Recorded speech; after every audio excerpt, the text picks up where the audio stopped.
So this is day one of phase two of the Launch 1.0 program. Here's my warm-up. You really don't need much time to warm up. You just have to force yourself to get your body warmed up. I just jogged and then did some accelerations and gradually built up speed. It took me 4.5 minutes to get ready to do my maximum effort accelerations or sprints. So I'll do a video on warm-ups. I already have a video on warm-ups, but I'll do another one at some point about how to warm up properly for training. Then after the sprints, did the single leg bounding, worked on getting height and keeping the ground contact to a minimum. And then after the bounding, I did some approach jumps or max jumps. You can do this on a hurdle or on a box. Vary the approaches up, left, right approach, right, left approach, single leg jumps, jump off the left, jump off the right. I didn't get any of that on video, but at the end here you'll see me miss. That's at 65 inches. And this final jump, I cleared it, but on my way down I hit the hurdle, and you could tell I was pretty kind of excited where I was at for my performance there. Then in the weight room, started off with squats from pins. These are cluster sets.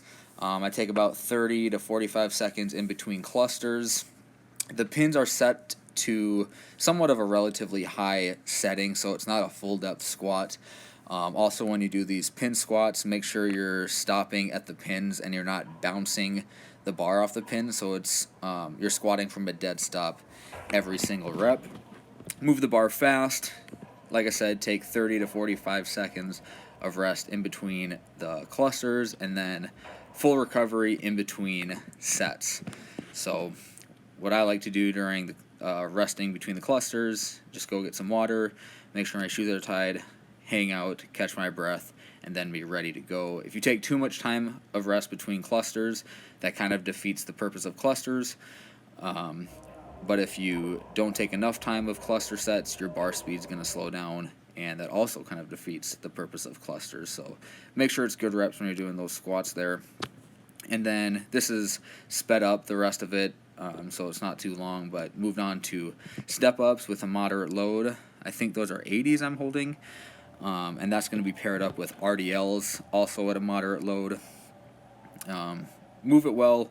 We're just trying to get some stimulus for the tissue there, just to make sure everything is healthy. And then you finish up with some split squat isometrics, some overcoming isometrics into the pins at a pretty decent intensity.